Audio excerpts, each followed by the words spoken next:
I just want to tell you about someone I lost for a while and recently got back. I was an athlete growing up and through childhood, through high school, into early adulthood, running, competing, moving my body like it was something I lived in. And then life happened. A second child, a practice to build, the invisible accumulation of everything. And somewhere around 2012 or 2013, this girl just quietly faded. Athlete Jessica. Not dramatically, just slowly over years, swallowed up by all the other roles I was playing. And what's interesting is I didn't notice she was gone until I started getting her back. Pilates for 5 years, lifting. As you know, last October I joined Orange Theory, and something happened on that treadmill that I wasn't expecting. I remembered what it felt like to push, to compete with myself, to be someone who does hard physical things just because I can. She was still there. She had just been waiting. And this is what romanticizing your life actually looks like to me. Not the aesthetic, not the linen and the candles, but noticing what's already there, claiming it, not letting it slip past you again. Welcome back to Chasing Brighter. I am Kelly, and this is Jessica. That is the perfect entry point for today's episode. And honestly, the most honest definition of romanticizing your life that I've ever heard. It sounded really good, Jess. So let's get into it. What does romanticizing your life actually mean? And I think this is great. I always think about this too in terms of, I kind of use this phrase. I mean, I wouldn't say seldom, but I do use the phrase on occasion. So the term has been everywhere, and slow living, aesthetic coffee photos, cottage core, like all these things where it seems like, people who are, you know, posing for beautiful pictures on their social media. The really core idea, though, is paying attention to the ordinary, finding beauty in small, treat your everyday life like it's really worth noticing. And it's actually an ancient and wise thing. I just finished this book called Mastery right here. And Mm-hmm. one of the topics in the back, one of the last chapters was really tied to this, which was like sort of like finding mastery in everyday life. And I really just loved that thought. And I feel like, it's the attention is the point sometimes of doing this stuff and not the linen apron. So it's like showing the pretty stuff and not necessarily the making it fun or making it kind of Yeah. No, right. it didn't make sense to me. Like, that's not intuitive to what I thought romanticizing is, right? Because it's like, oh, if someone's like, oh my gosh, I miss when the kids were babies, it was amazing. Well, and you're like, you're just romanticizing that. Like, the Yeah. real part of it was really hard. But what romanticizing your life is, right? Is being intentional and in the now and present and really deliberately being in it. And so the opposite of romanticizing your life is living on autopilot, moving Yes. through days efficiently, completing tasks, getting through it. But your actual life washes past you because you're already at the next thing. The Orange Theory piece is a perfect example for me, where I put my workouts in the calendar. I protect them. I don't move them for anyone. And it's not a productivity hack. This is me claiming something that is mine, and I refuse to let it get swallowed. I have a friend that goes with me every time, so that accountability with her is part of it too. We created a ritual around something that matters to us, and that's romanticizing your life in real time. The athlete identity piece, noticing that my Jessica athlete has been here and choosing to show up for her, that's exactly what this is. I also think I know what else has been going around that people say, oh, you're 80 years old, and then one day you wake up and you see your partner and they're strong and healthy and your kids are young again. And so they're always like, how would you, like, if you're taking your life for granted now, how would you change that? And I felt that last night. We're so burnt out. We were so burnt out at the end of the year. And it's like everyone was kind of going their own separate way in the house. And I was like, okay, am I taking for granted that all my kids are still in the house? And so then Giovanni and I snuggled and, watched a movie. And so I loved that. But you and I talked a lot in May about identity, and about what is truly your value versus performance. And so Are you just performing things right now and you're not living in it? And so for me, the gym is mine. It's not for anyone else. And that clarity of knowing that that is just mine is rare. And so that's why I think for me, it's just one of the most honest examples of what this practice looks like, is it's like what you're not performing, but something that's just for you. Yes. And, I think you can look at this from a lot of different angles. And the cynicism about the idea comes from the way that we package things and like just Yeah, culturally. Like you need a certain kind of like to life to access it or a certain type of body to access it. Or right. it's like all these things you need this one thing. But really, as we all know, there's like no there. It's like, it's taking a slow morning. Uh, and it's You about, don't have to have a beautiful kitchen to sit and have a slow cup of coffee, right? Like you're saying, it's those slow moments, right? yep. Yeah. It's, really taking, I think this is like the situational awareness too, in a lot of ways, where it's like, that first sip of coffee is genuinely good, like taking that moment, like really being intentional and being aware of what you're doing in a way that is wonderful. Right. And, it's about the attention to what you're doing. That's part of this.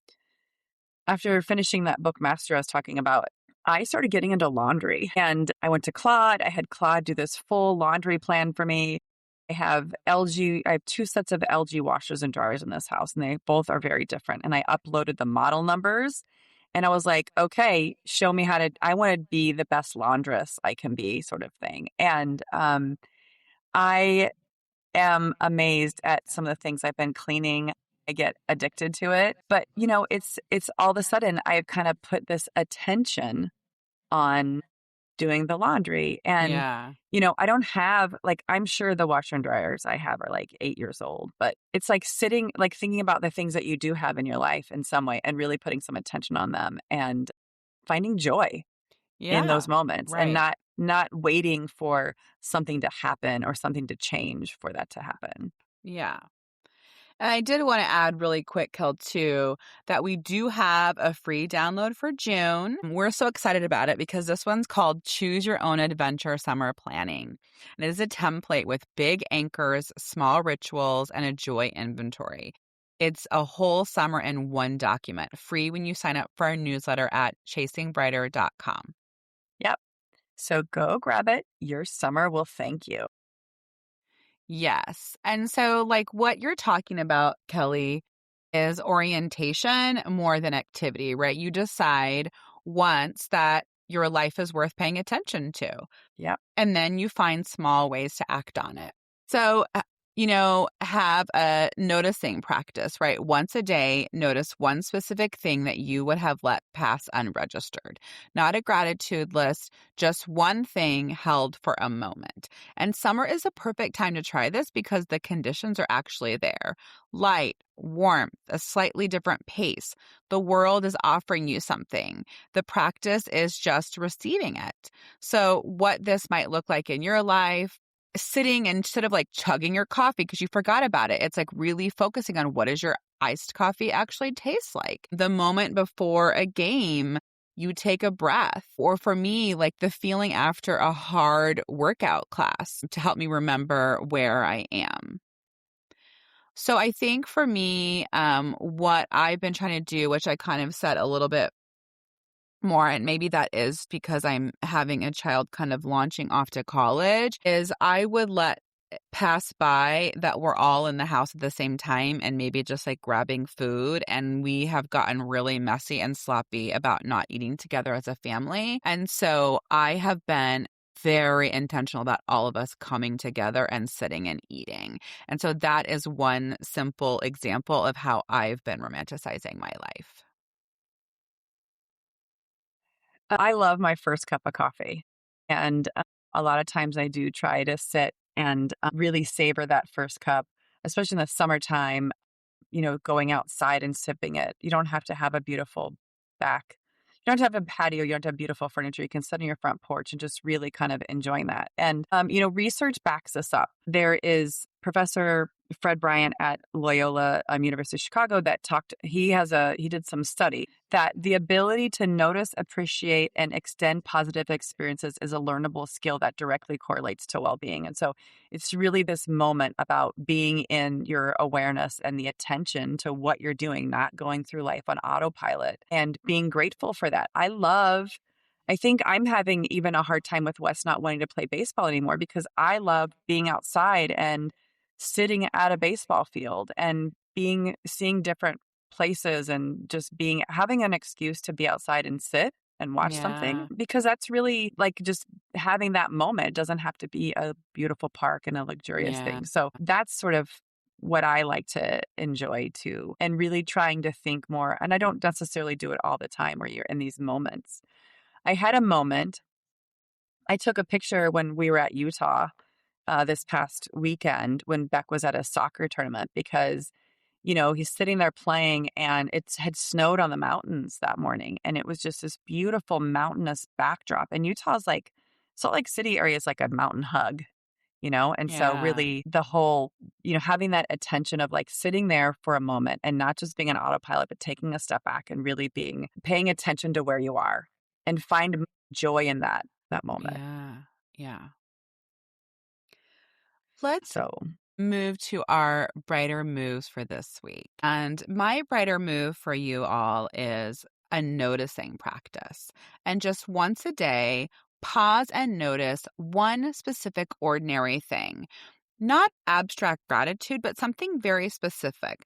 The color of something, the sound of something, the way something feels, and let that register for 10 seconds. That's the whole practice.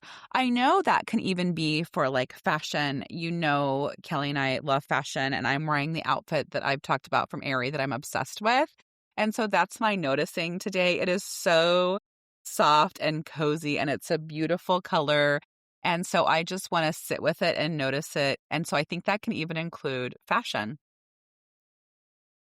I love that. I think that's a great idea. My tip and practice would be one activity this week, whether it's making coffee or driving somewhere or eating lunch, but really do it in sort of this moment of doing that act. Don't busy it with putting TV on or having any sort of like screen or podcast going, but just literally that activity and see what you notice when there's nothing competing for your attention.